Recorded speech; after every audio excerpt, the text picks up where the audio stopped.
So now, this is the first episode of the video series I want to do about what ails the Kenya film industry, and then of course what remedies there may be. Sindio. So now I kind of broke down. I'm looking at my comp up here. I kind of broke it down to the 7 main reasons the Kenya film industry isn't growing. I guess I should preface this by saying that it's not like it's stagnated totally, but I guess I'm talking about how the growth isn't consistent, and it's not really like we haven't really increased the number of films that we produce for the theaters and for our international distribution at this, because that's where I'm really looking at. And also, this video series is mostly for independent filmmakers. It's not for everybody out there, but also on the flip side, not really the flip side, but generally speaking, most of us who are trying to make films in Kenya are independent. We're not working under a company that gives us resources. Please, there's noise, forgive me. So they're not working under a company that has resources that funds them to do movies or those kind of big entities. In fact, in Kenya, I would argue we have none. There's a lot of companies doing, say, TV programming and other production avenues, but in terms of film, we don't have entities like that. So speaking really to the majority. Now, there are 7 reasons in the way I kind of broke it down. So it's not an exhaustive list by any means, or what I'm going to say going to be exhaustive. It's kind of a general view and maybe a pathway out of it or whatnot. It's intended to be as honest as possible, so that when you don't diagnose something correctly, then you don't get the right solutions for it. Now, I broke it down into seven reasons. So the first one, which I'm going to handle on this video, is the parts for investment stroke money into the industry. Basically, is there any money coming into the industry, into the film industry, that is looking at whether there has been those opportunities, how they've been handled, what's the best way that people should go about that, because it's let me just jump into it. This is more like a talking video. I'm just going to put some little graphics if I feel it necessary, but it's more just about talking about these issues out there. So we have let me do this one now. What do you call? So as far as investment goes in the Kenya film sector, we have very few avenues. Mostly if you're looking at other sectors that work, they have very many avenues that bring in investment capital. Now, the main sources you'd say for capital would be, of course, banks. There'll be, of course, private individuals who have the resources for that. We have organizations that, NGOs and whatnot, and of course, government. Now, there's the other more recent aspects, which is crowdfunding, because of the proliferation of the internet. So those are the various ways that we can raise capital. There are obvious other ways that you can do that. And also personal savings. Actually, that kind of jumps to the top. Now, people don't really save, like filmmakers locally don't really save to make films. And I think there are very few that have gone through that process. That maybe you're doing your other duties, maybe you're a cinematographer, director, or whatnot. So whatever you make there, you save some of it over time and maybe reinvest in something else to raise the money to make a film, because you have to conceptualize each film as its own business entity, because they really take that much effort in terms of investment. It's usually quite reasonably expensive, more than setting up a kiosk or one of those things. Takes a lot of management and what kind of finances of people and everything. It is really a business of its own. And in fact, if you are going to do a film, it's usually advised you start you open an account that just deals with that film, the income, the expenditures, and whatnot, so that you can also collect the data for yourself. Now, if you're going to look at, say, why there isn't so much, because if you're not investing, now next we have banks. So because if you're investing, you're likely using a bank to put that money in. So most banks will be able to, maybe after they've seen a certain consistency, they will be able to step in and maybe top you up a loan and let you go make your film.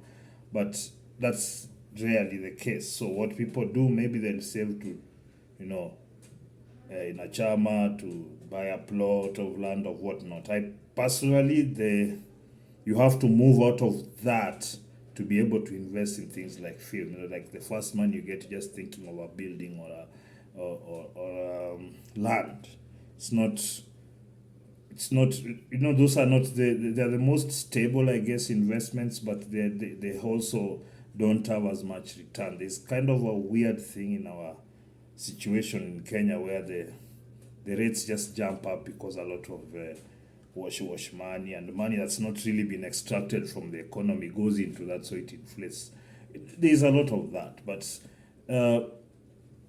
if you're going to look at banks, if you're not going to have records and data, so for example, the people that have produced films, they have not really shared the data on how much money they've made, how many tickets they sold, if they licensed it to a streamer or what. So that data is lacking from the banks to be able to make the right decision instead of maybe forming products for film. In fact, I don't think you particularly just need a product for film. It should just be that because this account that does film business always is bringing money, so you can just use your normal calculations to be able to get him the loan to produce the film. But now there comes the next aspect of that. That does the filmmaker know what are the projected incomes from his film? Has he done the market research? Does he understand how much money, how long it's going to take for you to get that money? And can you form that relationship with a bank where they give you maybe special concessions to be able to pay at those different times? You understand? Like, for example, during say it takes you 6 months to produce your film and release, and you got so maybe they call the loan after 6 months, or you say 8 months because maybe you need 2 months of theater and trying to sell in other places to be able to at least raise the first, something like that. Personally, I'm not big on that. I'd rather just get the full amount, then produce, then start, start from zero, basically, not having any debt. That's my preferred way, because from the profits of that first film you should be able to do the second film from that. So if you also have loans you're paying and interest, it will eat into that, and likely you'll just now have the continual relationship of loans. I know a lot of big companies do that, especially in the US and whatnot, because they have decades and decades of relationships and seeing the billions coming in. So they have that. But in our situation, it's not ideal, and I don't think it will work either, because you kind of have to maintain a certain budgets in this market, because you understand, okay, what's the most tickets as film has ever sold in this country? Do you know that? Because if you knew that, then it will help you try to project what's the lowest numbers, what is required for you to get the numbers. Because I'm going to give you a scenario now, which is mostly what should be happening within, from the research I've done, what should be happening within our industry. Because there is this perception with some filmmakers that they need millions of shillings, tens of millions of shillings to make a film locally. That is not true, simply because for so many people I've seen that have produced for less than 5 billion at least, which in my estimation is kind of the most you should go as a Kenyan filmmaker in terms of budgets. Because my thinking is looking at the screens we have locally. Say you have 30 screens. None of us has been able to release their films to all those 30 screens on the same day the way it happens in other more advanced markets. Because that will give you a very clear calculation of, okay, I have 30 screens, this is the match per ticket, this is the number of people, blah, blah, blah, and you'll be able to work around those numbers.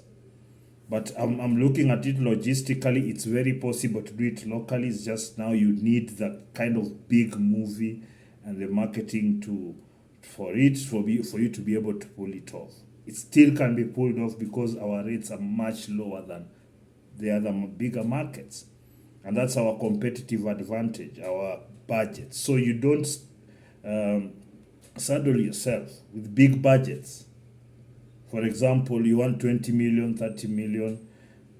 It's very difficult because my thinking is you should be able at least to make back your money locally in the theaters. That's your budget.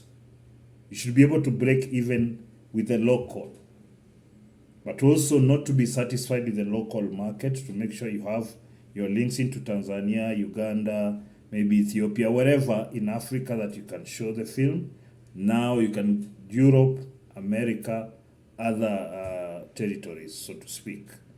So it starts to make sense when you think about it that way. So if, for example, you spend 3 million on a movie, and then you make back your 3 million locally through the theaters, maybe in a 1 week you've shown the movie, your money 3 million is back. So everything else moving on from that means is your profit.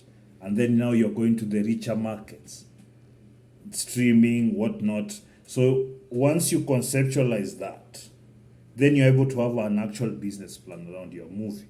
But the caveat, as always, is, do you have the quality to meet the market expectation? Because a lot of people in Kenya make movies like we're just in this little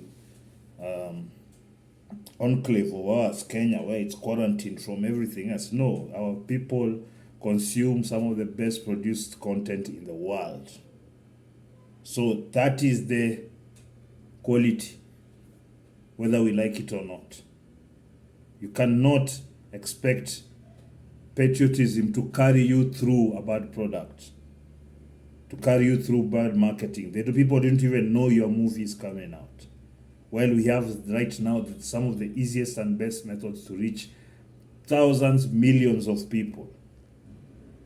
Influencers, social media, YouTube, Twitter, all those places are right now avenues where you can reach customers without having to do the actual leg of walking on the street and doing that. But now you also have to add that. Why are your posters not in, of your movie not in Umoja, in Langata, Kibra, Town Center? Why do movies posters and flyers are just at the cinema hall? So, and then maybe you have a page there that you have not even paid for on Facebook, because you have to spend some little money. These days, maybe you put 5,000-10,000 shillings on your Facebook to promote your film or the page of your film or the trailer. You'll be surprised that you can get 2,000-3,000 people from that kind of expenditure to at least know about your movie and maybe convert 10-20% of that to buy your tickets. The process is right there. It's not rocket science by any means.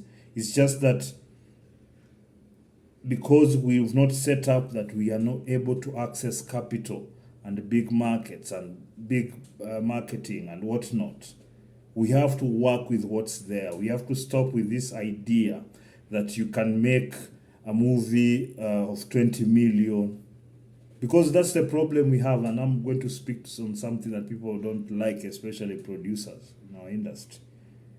You want a lot of money to make the film because you not really care about selling the film. You want a grant of 20 million, use some of us for yourself. You will not spend all of it to make the movie 100%. I know that. I've dealt in a lot of such projects. where somebody spends the majority of the money they're given to produce a film that they've budgeted for to do other things, have fun, buy a property, a vehicle, whatever. But when the money is dwindling, that's when you now jump to, oh, I need to finish this project. This has happened so many times. You're paying now because you've spent the production money. That means the actors have to suffer. You have to pay them less. Crew, the quality of the camera you use has to go down. Your lighting has to go. Everything. Your set design has to go. Everything, because you've not spent the money. That's the majority of you produce. That's why you fear film. Because there's no running away. There's no hiding in a TV station where it's required watching for some people. They just put as long as you brought the episode, it doesn't have to be good. Have your 2-3 guys in the episode that people like. They do their mother tongue jokes or whatever. Sad, I'm in love with the maid story. Pay them like that. Let me tell you guys, some of our actors, the amount of money they make, it's so, and they're so famous. I'm telling you, some of these guys earn 20,000, 15,000, 12,000 shillings a month. They're paid 3, 4, 5,000 shillings per episode. Famous, so maybe they do events and cover the other expenses, but it still isn't it.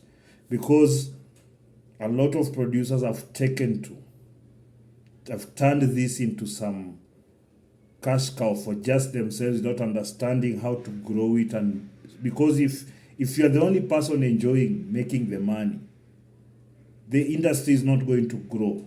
Because in film, the people who actually push the product out there for people to like are actors. And you must find ways to continually to make their rates go higher. And the only way to do that is to do, one of the major ways, not the only way, to do that is to make good films that you promote heavily. You also promote these actors so that you can make more money on them, take them to more markets. And then you have those provisions within their contracts that they can get some of that money that you make in when you make like proper profits, when you've met your financial obligations. You can share a percentage of that profit with them as those sales bonuses or whatever you might call it.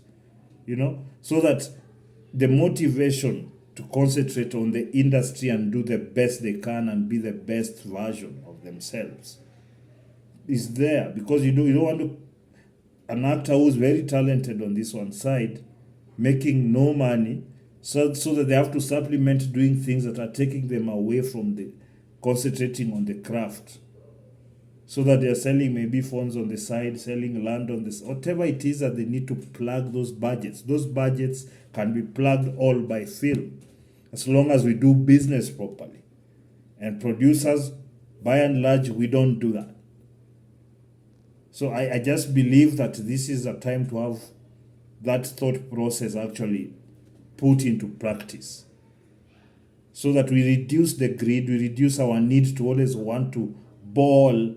That thing has ruined so many projects in this country, where these myopic producers, maybe they've never got maybe $1 million or $2 million in their account. They get it and they go insane. Right now, then that's when they want the hottest slay queen. They go spend 200 G's there. That's when they want a car. They go spend 700 G's. They do all these things forgetting they could have done the product, make more money and get these things without even bothering about it. It's the small myopic mindset that we've continued to propagate because nobody wants to say the truth. Why people don't want to invest in the film industry? People, every now and then somebody is philanthropic enough and they put money on a project.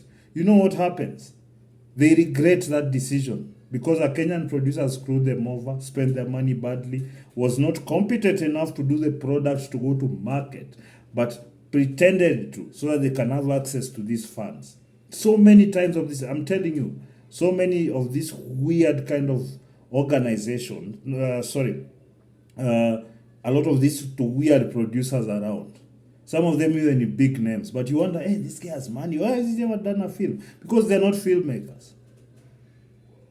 They're very basic. They know they cannot compete right now in the market because now you're forced to look at your competition because the customer is not looking your way. And they'd rather not join that. They'd rather just do their obscure projects here with organizations and whatnot, while screwing over everyone else in the industry.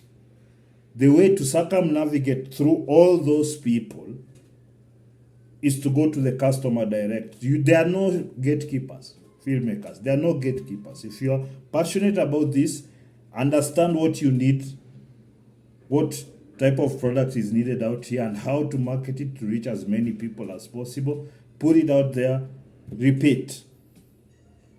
We don't have the luxury of having to think about films for 2 years or this script or whatnot. There is nothing like that. We don't have it right now. Take your 6 months, produce that film, release, go back on set. So in 1 year, maybe you have 2 films out. In 6 months, you can produce a quality theater film. I'm telling you because I've done it. And it's because there are many competitive advantages we have in this country that people don't take advantage. There's no one wants to build. That's the biggest problem that I personally have. I can't call it a pet peeve. It's really a big thing. Nobody wants to invest. They're just extracting from the industry. Whatever money comes out, Kenya Film Commission puts up grants for people to make films. People just take that money and go to I don't know what happened in the commission, by the way. Mr. Owase, you started something nice, then that's it. You've not followed up on people who haven't released films. Less than 20% of the money you've released, the projects are not in. So that means that business is dead. Maybe those guys spent the money whichever way. I don't know what happened. I don't know what, because I've looked through, it's only the first tranche of money that was released by the Kenya Film Commission that made films that are out. Like where I think there's about 60% of the projects. There are still guys who just took the money. And you wonder why, even for government grants, we don't, when they're released, people are spending the money for their own fun. They're not investing in the film, the business. Because you're myopic. And you see, the thing is this, that Kenya Film Commission grant, the empowerment grant, that would have been one of the best infusions into the industry to build it, but you guys are just happy taking the grants. That's not enough money. You've realized that by now. 2-3 million is not enough money if it doesn't get you 6, 7, 8, 10 million. You know that, don't you now? Spend it all, maybe bought some tired vehicle. Where are you now? You'd have had a film, you'd have had more money, you'd have gone back and done another film and made more money. But you've misused the grants.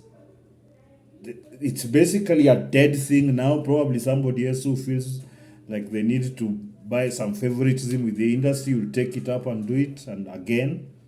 But I think the last one was just, I searched for the last tranche that I couldn't even find it. The Kenya Film Commission has deleted everything that they wrote about that. In their website, on Twitter, on social, everywhere. Nobody knows those companies. There was no film. It's turned into the predictable pigsty of corruption that was expected. And it was very sad because it started off very well. Because now we're back to whatever. But that's why I'm telling you, as an independent, these people are not dependable for you to look at that.